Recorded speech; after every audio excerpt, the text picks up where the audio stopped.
کہ ایک بادشاہ تھا، وہ سمندری سفر میں روانہ ہوا تو ایک غلام اس کے ساتھ بیٹھا. تو جب وہ کشتی ڈولتی تھی، ہچکولے کھاتی تھی، تو وہ چیخے مارتا تھا. تو کشتی والوں کا سکون برباد ہو گیا. ایک دانا شخص تھا، اس نے کہا بادشاہ اگر آپ اجازت دیں تو میں اس کو چپ کرواؤں. اس نے کہا یہ تو کمال مہربانی ہوگی. تو اس نے دو نوجوانوں کو کہا کہ اس کو ذرا ہاتھوں سے پاؤں سے پکڑ کر کے پانی میں غوطے دو. تو اس کو پانی میں پھینکا، جب وہ ڈوبنے لگا نکالا اور کشتی میں بٹھایا. وہ چپ کر کے بیٹھ گیا، اب کوئی چیختا نہیں ہے.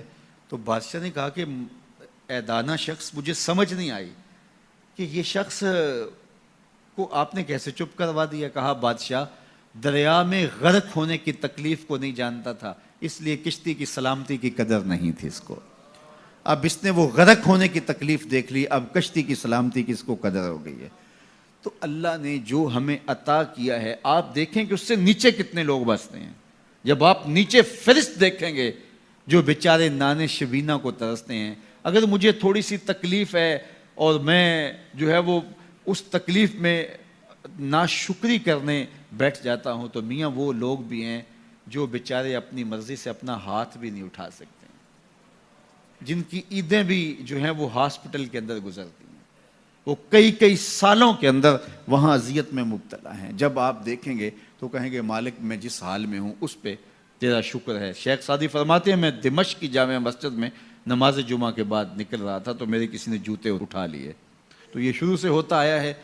تو کہتے ہیں کہ میں ننگے پاؤں جا رہا تھا اور میری حالت یہ تھی کہ میں جوتا خریدنے کی استطاعت بھی نہیں رکھتا تھا. تو میں دل میں شکوہ کناں تھا کہ اتنا بڑا لوگ تجھے امام سمجھتے ہیں اور تیری یہ مالی پوزیشن کہ جوتے بھی نہیں خرید سکتا. تو آگے میں نے دیکھا ایک شخص تھا جس کے پاؤں ہی نہیں تھے اور وہ رینگتا ہوا آ رہا تھا. میں فوراً سجدہ ریز ہو گیا، مالک شکر ہے تو نے پاؤں تو عطا کیے، جوتے آج نہیں تو کل نصیب ہو جائیں گے.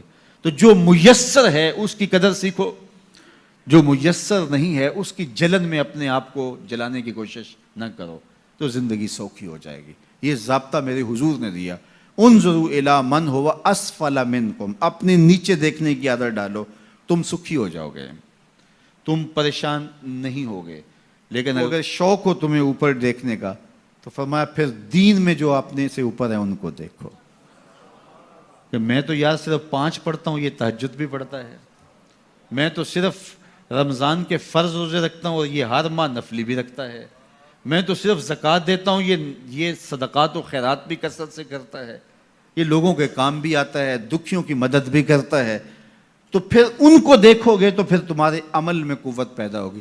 اوپر دیکھنے کا شوق آ جائے تو دین میں جو اوپر ہیں ان کو دیکھو، ورنہ نیچے دیکھو. نیچے دیکھو گے زندگی سوکھی رہے گی. اپنی مٹی پہ ہی چلنے کا سلیقہ سیکھو، اپنی مٹی پہ ہی چلنے کا سلیقہ سیکھو. سنگ مرمر پہ چلو گے تو پھسل جاؤ گے. تو زندگی سوکھی کرنے کا طریقہ یہ ہے کہ اپنے نیچے دیکھو اور اللہ کا شکر ادا کرو. تو پھر سنو، میں تو کہتا ہوتا ہوں یہ ٹینشن فری حدیث ہے.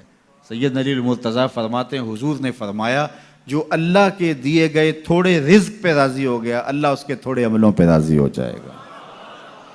زندگی سوکھی کر دیتی ہے یہ حدیث پاک. تو جو اللہ نے دیا مالک تیرا شکر ہے. یہ تھوڑا کرم ہے کہ تو نے ہمیں انسان بنایا ہے، ہمیں فہم و ادراک کی دولتیں دی ہیں، ہمیں شعور اور خرد عطا کیے ہیں. کتنی مخلوقات ہیں جو سارا دن شدت کی گرمی میں بوجھ اٹھاتی ہیں اور چارہ جا کے جو ہے وہ باہر سے لے رہی ہوتی ہیں. وہ بھی تو تیری مخلوقات ہیں. تو نے ہمیں انسان بنایا، انسانوں کے گھر میں پیدا کیا. اور میں اور آپ تو اس کا شکر ادا نہیں کر سکتے کہ ہمیں اللہ نے محمد عربی کا غلام بنایا ہے، حضور کا امتی بنایا ہے. میری خوش قسمتی میں تیرا امتی. یہ میرا مقدر ہے، یہ آپ کا مقدر ہے. جس کے لیے نبی آرزویں کرتے رہے، تمنائیں کرتے رہے، لوگ راہیں تکتے رہے، منتظر رہے، صدیوں انتظار کرتے رہے، لیکن ہم نے کوئی انتظار نہیں کیا. آنکھ کھولی، ہمارے والد صاحب مسجد سے مولوی صاحب کو بلا لائے. انہوں نے کان میں آ کے اذان دیتے ہوئے کہا مبارک ہو، تو حضور کا غلام بن کے آیا. شاہوں سے ملا ہے نہ تونگر سے ملا ہے، اللہ کا عرفان اسی در سے ملا ہے. اوروں کو ملا ہے تو مقدر سے ملا ہے، مجھ کو تو مقدر بھی تیرے در سے ملا ہے. یہ میری اور آپ کی خوش بختی. تو جتنا بھی شکر ادا کرے تھوڑا، تو لوگوں کے کام آئیں، لوگوں کے لیے جو ہے وہ خیر کی چابی بنے اور شر کا تالا.